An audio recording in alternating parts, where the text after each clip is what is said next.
ओमकारेश्वर मंदिर जो 12 ज्योतिर्लिंग में से एक ज्योतिर्लिंग है। यह एकमात्र ज्योतिर्लिंग है जहां महादेव शयन करने आते हैं। भगवान शिव प्रतिदिन तीनों लोकों में भ्रमण करने के पश्चात यहां आकर विश्राम करते हैं। माता पार्वती भी उनके साथ रहती है।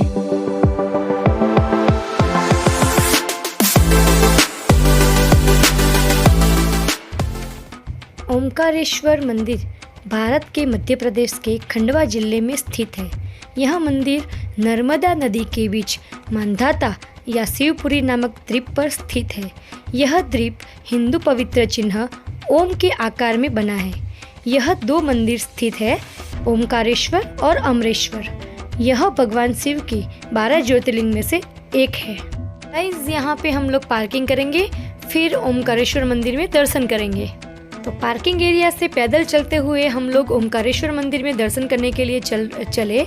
यहाँ पे पास में थोड़ी बहुत दुकानें हैं और यहाँ पे ख़रीदारी भी कर सकते हैं। प्रसाद वगैरह मिलता है और छोटी छोटी सब चीज़ें भी मिलती हैं, तो यहाँ पे ख़रीदारी भी कर सकते हैं। और आगे थोड़ा ब्रिज जैसा है, तो वहाँ पे ब्रिज कैसा है मैं आपको दिखाती हूँ। सब नया बना है।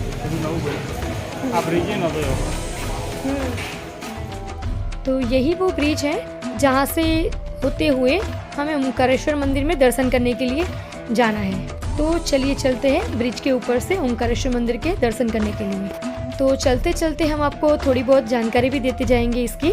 तो क्या है मंदिर की, क्या कहानी है, इतिहास है, तो वो भी हम आपको बताते जाएंगे। और यहाँ से नर्मदा नदी का डैम भी दिखता है और नर्मदा नदी भी यहाँ पे बहती है। तो माँ नर्मदा का विराट स्वरूप भी हम आपको दिखाएंगे। तो ये देखिए, यहाँ से नर्मदा नदी एकदम साफ दिख रही है और ओमकारेश्वर टेम्पल जो है वो नर्मदा नदी के तट पर ही है। नर्मदा क्षेत्र में ओमकारेश्वर सर्वश्रेष्ठ तीर्थ है। शास्त्र मान्यता है कि कोई भी तीर्थयात्री देश के भले ही सारे तीर्थ कर ले, किंतु जब तक वह ओमकारेश्वर आकार किए गए तीर्थों का जल लाकर यहाँ नहीं चढ़ाता, उसके सारे तीर्थ अधूरे माने जाते हैं। ओमकारेश्वर तीर्थ के साथ नर्मदा जी का भी विशेष महत्व है। शास्त्र मान्यता के अनुसार जमुना जी में 15 दिन का स्नान तथा गंगा जी में 7 दिन का स्नान जो फल प्रदान करता है, उतना ही पुण्य फल नर्मदा जी के दर्शन मात्र से प्राप्त हो जाता है। ओमकारेश्वर की महिमा का उल्लेख पुराणों में स्कंद पुराण, शिव पुराण व वायु पुराण में किया जाता है। हिंदुओं में सभी तीर्थों के दर्शन पश्चात ओमकारेश्वर के दर्शन एवं पूजन विशेष महत्व है। इस लास्ट ब्लॉग में हमने आपको ममलेश्वर टेम्पल के दर्शन करवाए थे। वही जो सामने दिख रहा है वो ममलेश्वर टेम्पल है और उसके सामने एग्जैक्ट ओमकारेश्वर टेम्पल। ये दोनों ज्योतिर्लिंग है जो 2 भागों में विभक्त हो गए थे। ओमकारेश्वर आने वाले दर्शनार्थियों के लिए झूला पुल एक विशेष आकर्षण रूप है। भक्तों की बढ़ती हुई संख्या को देखते हुए Narmada hydro electric development corporation द्वारा वर्ष 2004 में ममलेश्वर सेतु नामक एक नए पुल का निर्माण किया गया। यह पुल है 235 मीटर लंबा एवं 4 मीटर चौड़ा। यह पुल सीधे मुख्य मंदिर के द्वार तक पहुंचता है। ओमकारेश्वर आने वाले सैलानियों के लिए यह भी एक विशिष्ट सुविधा है। यहाँ से नर्मदा नदी, ओमकारेश्वर बांध एवं मंदिर का मनोरम दृश्य दिखाई देता है। पुल पर धूप बारिश से बचाव के लिए शेड का निर्माण किया गया है। भगवान शिव के 12 ज्योतिर्लिंग में से चौथा ओमकारेश्वर है। ओमकार का उच्चारण सर्वप्रथम सृष्टिकर्ता ब्रह्मा के मुख से हुआ था। वेद पाठ का प्रारंभ भी ओम के बिना नहीं होता है। उसी ओमकार स्वरूप ज्योतिर्लिंग श्री ओमकारेश्वर है, अर्थात यह भगवान शिव ओमकार स्वरूप में प्रकट हुए हैं। ज्योतिर्लिंग वे स्थान कहलाते हैं जहां पर भगवान शिव स्वयं प्रकट हुए थे एवं ज्योति रूप में स्थापित है। पुराणों के अनुसार विंध्य पर्वत ने भगवान शिव की पार्थिव लिंग रूप में पूजन व तपस्या की थी एवं भगवान शिव ने प्रकट होकर उन्हें आशीर्वाद दिया एवं प्रणव लिंग के रूप में अवतरित हुए। यह भी कहा जाता है कि देवताओं की प्रार्थना के पश्चात शिवलिंग 2 भागों में विभक्त हो गया एवं एक भाग ओमकारेश्वर में और दूसरा भाग ममलेश्वर कहलाया। ऐसा कहा जाता है कि ज्योतिर्लिंग ओमकारेश्वर में एवं पार्थिव लिंग अमलेश्वर मतलब कि ममलेश्वर में स्थित है। अन्य कथा अनुसार इक्ष्वाकु वंश के राजा मांधाता ने यहाँ कठोर तपस्या की। तब भगवान शिव ने उन्हें आशीर्वाद दिया एवं यहाँ प्रकट हुए। तभी से भगवान ओमकारेश्वर में रूप में विराजमान है। ओमकारेश्वर मंदिर के पुजारी के अनुसार माना जाता है कि 12 ज्योतिर्लिंग में यह एकमात्र ज्योतिर्लिंग है जहां महादेव शयन करने आते हैं। भगवान शिव प्रतिदिन तीनों लोकों में भ्रमण के पश्चात यहाँ आकर विश्राम करते हैं। भक्तगण एवं तीर्थयात्री विशेष रूप से शयन दर्शन के लिए यहाँ आते हैं। भोलेनाथ के साथ यहाँ माता पार्वती भी रहती है और रोज रात में यहाँ चौसरपा से खेलते रहे। यहाँ शयन आरती भी की जाती है। शयन आरती के बाद ज्योतिर्लिंग के सामने रोज चौसरपासे की बिसात सजाई जाती है। सबसे आश्चर्यजनक बात यह है कि रात में गर्भगृह में कोई परिंदा भी पर नहीं मार सकता, लेकिन जब सुबह देखते हैं तो वहाँ पासे उल्टे मिलते हैं। यह अपने आप में एक बहुत बड़ा रहस्य है जिसके बारे में कोई नहीं जानता। ओमकारेश्वर मंदिर में भगवान शिव की गुप्त आरती की जाती है। यहाँ पुजारियों के अलावा कोई भी गर्भगृह में नहीं जा सकता। पुजारी भगवान शिव का विशेष पूजन एवं अभिषेक करते हैं। मंदिर के नियमित रूप से प्रतिदिन 3 पूजा की जाती है। तीनों पूजा अलग अलग पुजारियों द्वारा की जाती है। प्रातःकालीन पूजा ट्रस्ट द्वारा की जाती है। दोपहर की पूजा सिंधिया घराने के पुजारी करते हैं और सायंकालीन की पूजा होलकर स्टेट के पुजारी द्वारा की जाती है। मंदिर में साल भर की भक्तों की भीड़ रहती है, लेकिन सावन मास में मंदिर का महत्व और भी बढ़ जाता है। ओमकारेश्वर मंदिर के नीचे से दूसरे तल पर श्री महाकालेश्वर मंदिर भी स्थित है। जैसा कि उज्जैन के महाकालेश्वर मंदिर ज्योतिर्लिंग में श्री ओमकारेश्वर मंदिर भी स्थित है। यहाँ पर महाकाल का मंदिर ऊपर की ओर और ओमकारेश्वर का मंदिर नीचे की ओर है। एवं उसके उलट हम देखने जाए तो उज्जैन में ओमकार का जो मंदिर है वो ऊपर की ओर है और महाकाल का मंदिर जो है वो नीचे की ओर है। यहाँ श्री महाकालेश्वर मंदिर में भक्तगण श्रद्धा भाव से पूजन अर्चन करते हैं एवं इनका दर्शन भी संपूर्ण ओमकारेश्वर दर्शन में आवश्यक माना जाता है। यहाँ पर मंदिर के परिसर में ही एक त्रिशूल है। यहाँ पे जो सबसे बड़ा त्रिशूल दिखाई देता है और वहीं से नीचे की ओर देखते हैं तो सब नर्मदा नदी का नज़ारा दिखाई देता है और ऊपर जो पुल है उसका भी नज़ारा दिखाई देता है। और यहाँ पे त्रिशूल के पास में लोग अपनी तस्वीर खिंचवाने से नहीं चूकते हैं। बहुत ही सुंदर दृश्य है।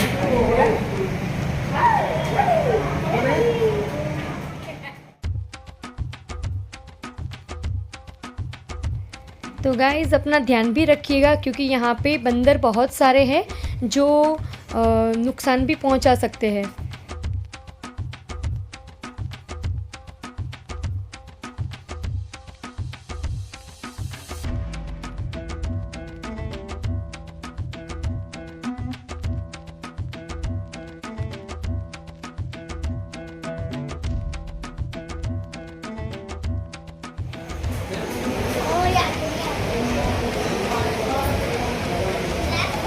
यहाँ पर ओमकारेश्वर में बहुत सारे टेम्पल हैं जिनके दर्शन भी आप कर सकते हैं। यहाँ पर ओमकार पार्वतीश्वर मंदिर है जहाँ पे महादेव और पार्वती के दर्शन बहुत ही प्यारे हो रहे हैं। तो चलिए यहाँ पे दर्शन करते हैं और आगे चलते हैं। बहुत ही सुंदर भव्य दर्शन है। शिवलिंग की पूजा करते हुए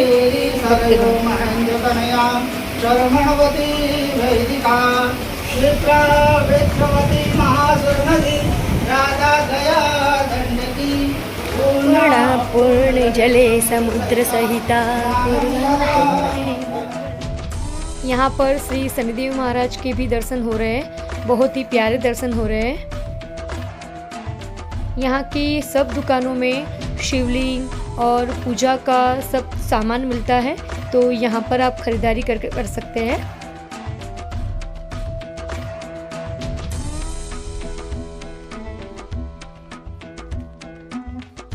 तो गाइज़ हमारे तो बहुत ही प्यारे दर्शन हो गए हैं, तो हम लोग चलते हैं अब नीचे की ओर।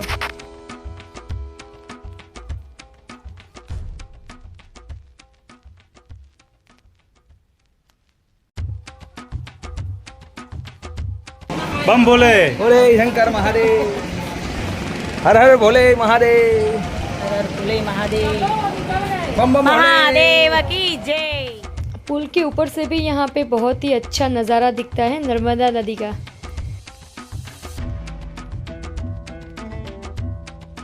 तो माँ नर्मदा के तट पर वहाँ पे नाव है, तो वहाँ पे नाव में बैठ के जा सकते हैं। तो वहाँ पे चलते हैं और आपको दिखाते हैं कि नाव का दृश्य कैसा है। नाव के अंदर से ओमकारेश्वर टेम्पल और ममलेश्वर टेम्पल के बहुत ही प्यारे दर्शन होते हैं, तो वो आपको नज़ारा दिखाते हैं। तो चलिए हम लोग चलते हैं नर्मदा नदी के तट पर। यहाँ पे भीड़ इतनी ज़्यादा नहीं थी, कम थी।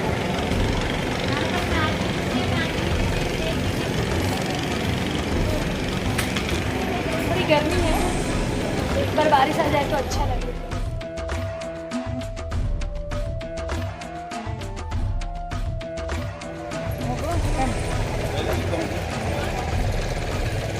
तो गाइस अभी हम लोग जा रहे हैं नर्मदा नदी के तट पर नाव में बैठने के लिए। चलिए तो चलते हैं और नाव में सवारी करते हैं, है ना। गर्मी लग रही है बहुत। हाँ अभी तो दोपहर का टाइम होने वाला है, तो गर्मी तो लगेगी ही। अभी बारिश नहीं हुई है इतनी सारी।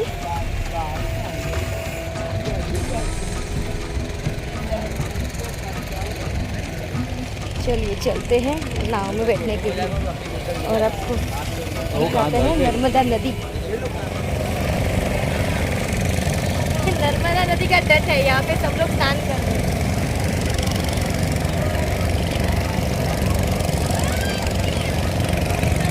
पानी इतना भी गंदा नहीं है, साफ है, तो एकदम क्लीन दिखता है पानी। तुम नहा सकते हैं यहाँ पे।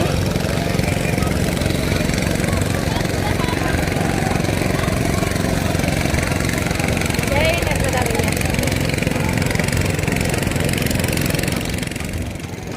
तो हम लोग अभी पहुँच चुके हैं नर्मदा नदी के तट पर।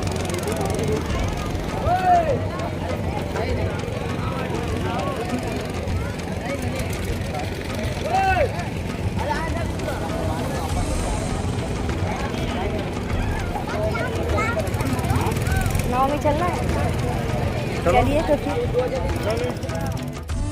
तो गाइज़ यहाँ से नाव चलती है, तो यहाँ पे टोटल पूरा व्यू दिखाया जाता है, जहाँ पे कावेरी और नर्मदा का संगम होता है, त्रिवेणी संगम है वहाँ पे। और ओमकारेश्वर टेम्पल और ममलेश्वर ज्योतिर्लिंग दोनों टेम्पल बाहर से मतलब कि नाव के अंदर से कैसे दिखते हैं वो नज़ारा दिखाते हैं ये लोग। किस्मत वाले होते हैं हम भी।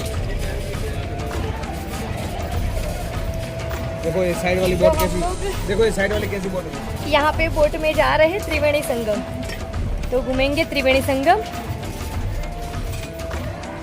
और नर्मदा नदी का आपको नज़ारा दिखाएंगे। तो यहाँ पे बार्गेनिंग भी ज़रूरी है, तो बार्गेनिंग अगर करवाते नहीं हो तो पैसे ज़्यादा ले लेंगे ये, तो बार्गेनिंग करवाइए और फिर ये नज़ारा एंजॉय कीजिए। यहाँ पे करीबन रेट इनका चलता है 500 के आसपास चलता है। हमने 400 रुपये में ये पूरी नाव की थी।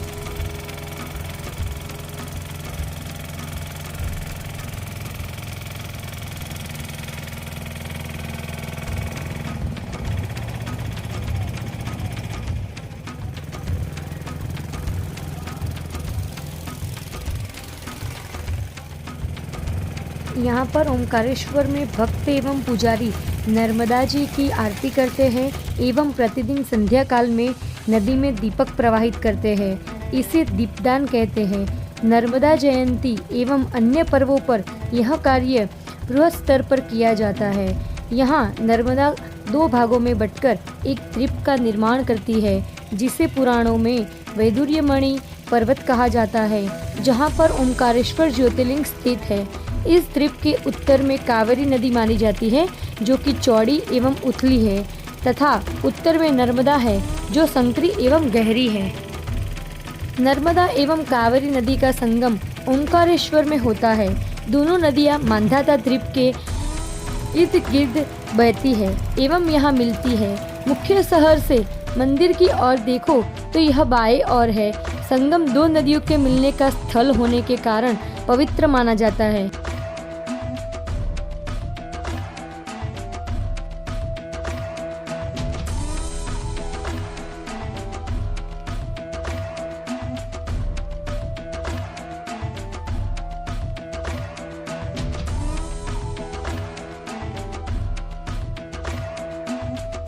तो गाइस यही वो जगह है जहाँ पे कावेरी और माँ नर्मदा का संगम होता है। यहाँ पर दोनों नदियाँ मांधाता द्वीप के आजू बाजू में बहती है और यहाँ पर आकर मिलती है। मुख्य शहर से मंदिर की ओर देखें तो यहाँ बाएं ओर है। संगम दो नदियों के मिलने का स्थल होने के कारण पवित्र माना जाता है।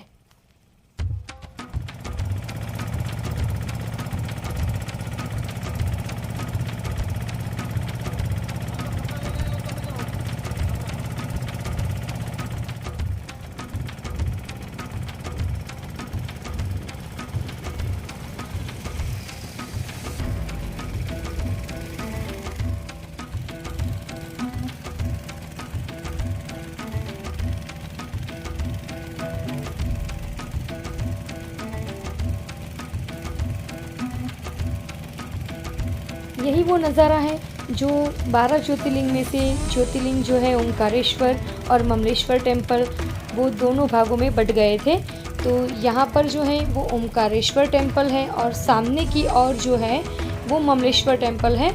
वो मैं आपको दिखाती हूँ ममलेश्वर टेम्पल भी। ये देखिए, ये यहाँ से ममलेश्वर टेम्पल जा सकते हैं।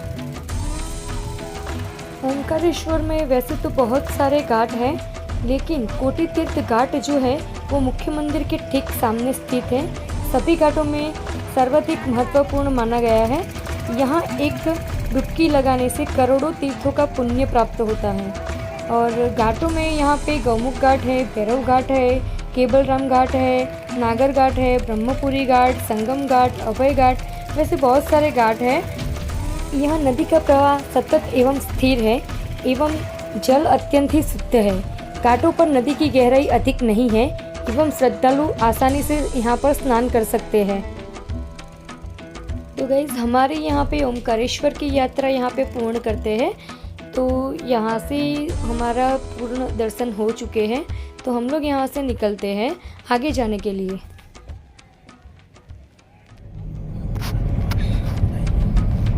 ગુજરાતનો રોડ આવ્યો જો મોકળો થઈ ગયો ગુજરાતનો રોડ।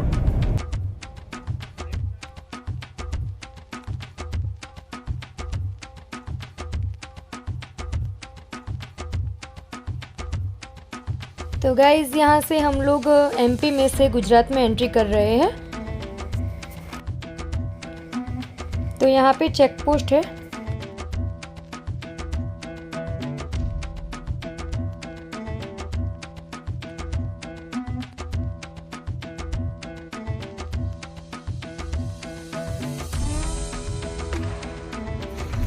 थोड़ा फ्रेश होने के लिए यहाँ पे हम लोग खड़े हैं।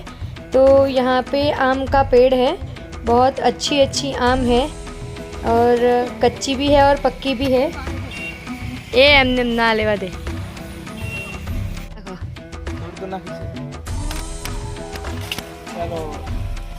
यस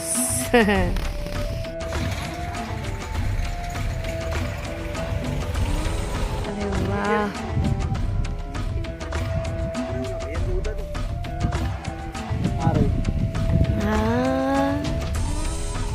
अरे वाह, थैंक यू।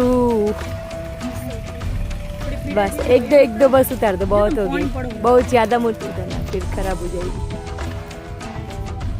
थोड़ी पक्की जैसी हो वो देख लेना। हाँ बस वैसे।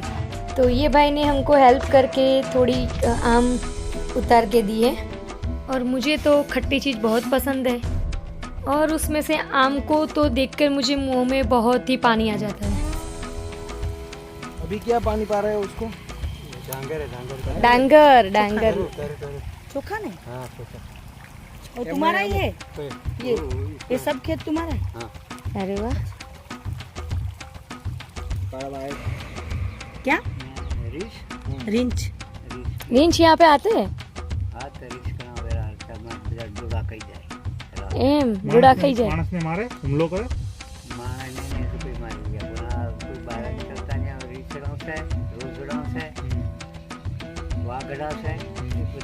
એ બધા આવે આ સરકારે છોડી દીધા આ જંગલોમાં લાવી દે। कितने सालों से रहते हो आप यहाँ पे? ગુજરાતીમાં कितना वर्ष से रहो છો यहाँ जंगल में?